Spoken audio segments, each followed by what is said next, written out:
Uh, uh, uh, uh, uh, uh, uh, uh.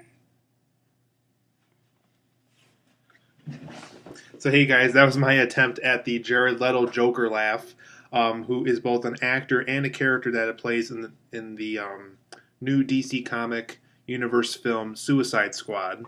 Suicide Squad is a series of comic books that was about um, DC villains being teamed up for a special forces group.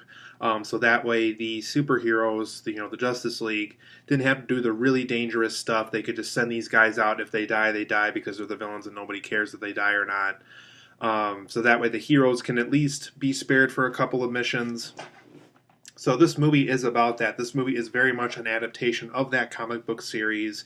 Director David Ayer of Sabotage and Fury and End of Watch directed this film, and it focuses on famous DC characters like the Joker, like Harley Quinn, like Killer Croc, like Captain Boomerang. All these characters are all in this movie together, and a character who's played by Viola Davis. Her name is Amanda Waller, and she is kind of the person who made up the idea of a Suicide Squad, a group that consisted of these really bad people who were in prison who had to serve a very long sentence in these jails like Arkham Asylum and so forth. And since they're just basically rotting away in a prison, why not use them in these special missions that, where even if they do get hurt, nobody would really care because they're in jail for something really terrible. And if something bad were to happen on these missions, like if property got damaged, if people got killed, if bombs went off by accident and so forth, they can blame the villains because people already know that they're bad, and that way the people who assemble the Suicide Squad, like this Amanda Waller, who's played by Viola Davis, really can't be held accountable. So that way these villains can, they're already insane, they already have reasoning and ways of telling the press and the public that, hey, they're these bad guys. Of course they're going to do something bad. They're in prison for this given crime, and of course they're going to go out of their way to make sure that something really bad happened while they got a chance to be out of prison temporarily while on this mission. So that's kind of the main reasoning and motivation behind having a Suicide Squad within the DC universe. And they have to encounter a villain whose name is Enchantress, and I think her name is Cara Delevingne, and she's from the film Paper Town. She plays the villain of this film, and there is this artifact thing that they need to track down to kill her off.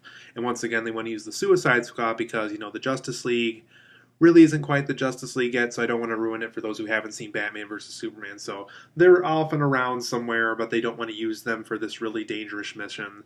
And so with the Suicide Squad, they're hoping to take down Enchantress, so that way the heroes like Batman and Superman and so forth don't have to take down Enchantress themselves. So overall, guys, I thought Suicide Squad was a very good film. It's not a perfect film. It's not like The Dark Knight. It's not like A Man of Steel. But I think it is a huge improvement over Batman vs. Superman. I think DC, hopefully through this film, is starting to learn a more consistent tone they can maintain, a more character-driven story that this film was. This film obviously focuses on the villains instead of the heroes, but I like how this film was more character-driven. I like how it was more about the villains and about the characters and about things that do exist in these films already, but they're not the main focus. So I liked how David Ayer took a film out just to be like, hey, you know what? Let's make a film about the villains. Let's make a film where the villains are supervised, they're out and about, they don't have to worry about their prison sentence for at least a little bit.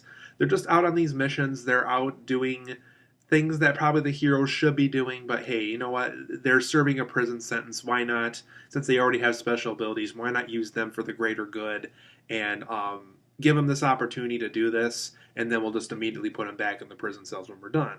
So I like this idea. I like that somebody in the DC universe kind of thought about this and has reasoning and has ways of backing up her opinion in case something went wrong with these Suicide Squad missions.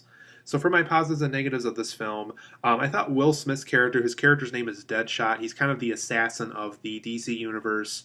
He's kind of like their Punisher in a way, in a sense, not completely.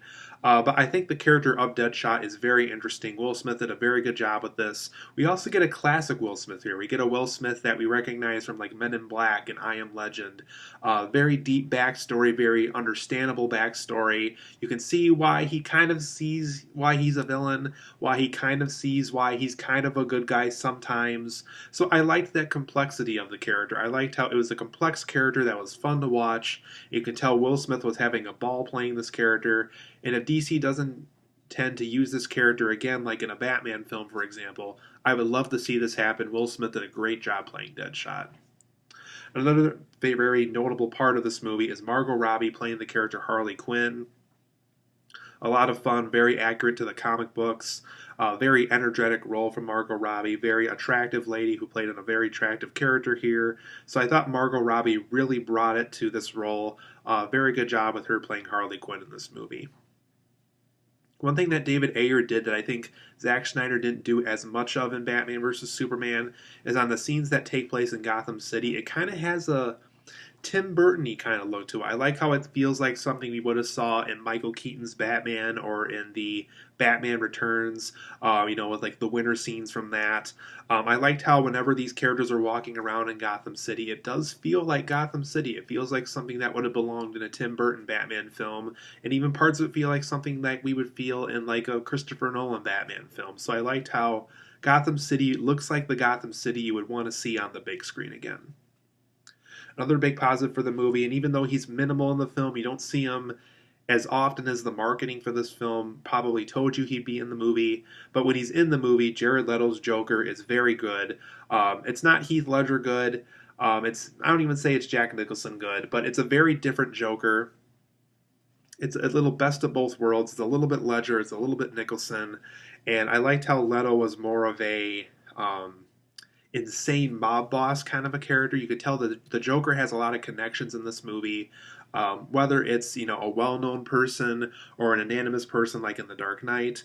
I liked how that mystery is still kind of up in the air a little bit. So if they want to go either way in a future like Batman film or DC film, they could still do that because the Joker has enough mystery behind him where they could still go any way that they want. Though minimal screen time for this character, it was a very fun character to watch. So Jared Leto did a terrific job in this movie. Viola Davis was also very good in this movie. I liked how she really emphasized what Amanda Waller wanted out of a Suicide Squad. I understood the motivations behind a Suicide Squad. Just a very good performance from her. Huge thumbs up once again. Great action scenes in this film. I thought David Ayer did a very good job with the action scenes. He makes us feel involved with what these villains are doing in the action. We're invested in it. He avoids shaky cam where he can. We can see what's going on. I liked how the action feels appropriate to the characters involved with it. So, if the Joker's in the action scene, he'll handle a gun or he'll send Harley Quinn out on somebody. The action scenes are very appropriate to what these characters would probably do in the comic books as well. I also like how this film makes up for a lot of Batman vs. Superman's flaws. Batman vs. Superman was a very overstuffed film. Just couldn't get into the movie, clearly couldn't get into some of the characters. I really think Suicide Squad is different. I really think it's different in the way that we do care about a lot of these characters, that we really care about being invested within this DC comic book universe now. And I also like how I kind of care about Batman more. I really do care about Ben Affleck's Batman more after seeing this film. He's not in the film for very long, so don't go into this film expecting a Batman movie because he doesn't really get a lot of screen time. He's not even in the title of the movie.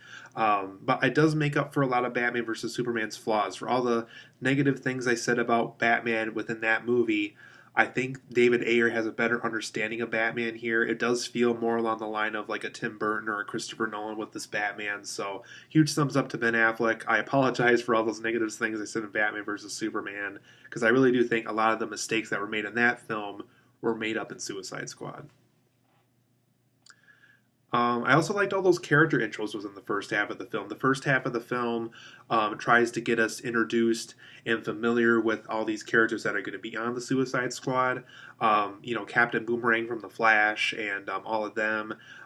They were all introduced. They were all talking about what they were currently doing with their lives.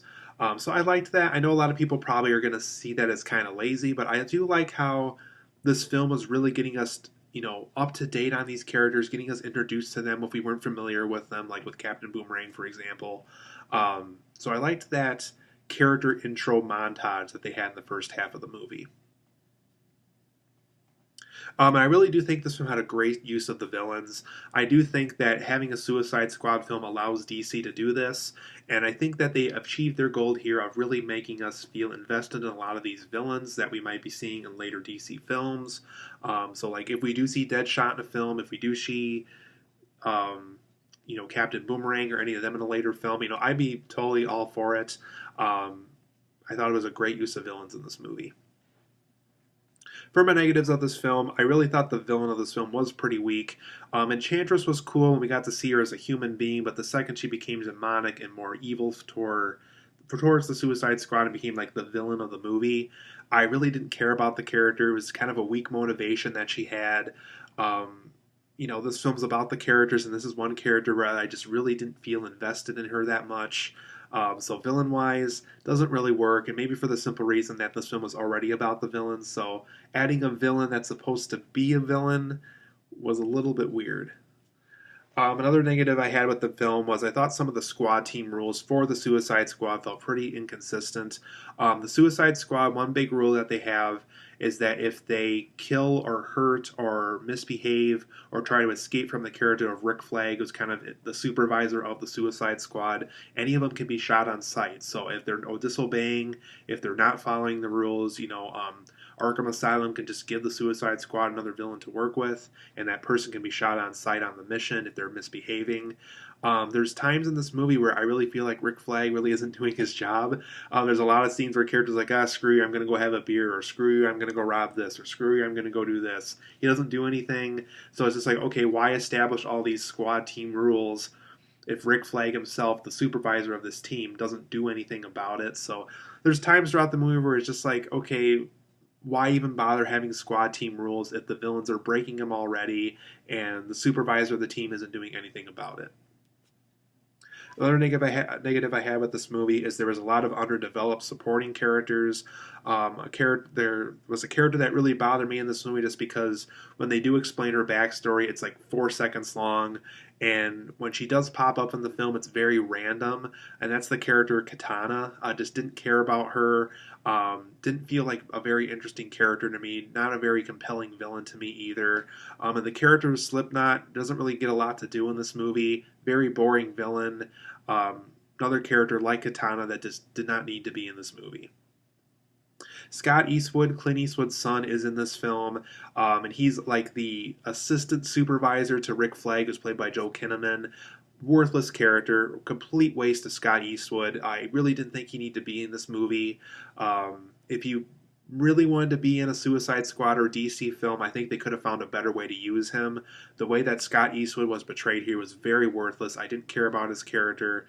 They could have completely written him out. It would have still been the same movie. But I am going to give Suicide Squad an 8.5 out of 10. I think it's a very well done film. It doesn't completely turn things around for DC, but I think they're heading in the right direction now. Even though we could have used a better villain, a more consistent squad team rules, better supporting villain characters, and Scott Eastwood giving more to do in this film. Besides those negatives, there's a lot of things that I liked about this film. So if they use Deadshot, if they use Harley Quinn in later films, I'm perfectly cool with this. If they use Jared Leto's Joker again, perfectly cool with this. So 8.5 out of 10 for me. If you like DC Comics, I think it's worth checking out. And let's hope that DC Comics has really good later films coming out in the next few years as well.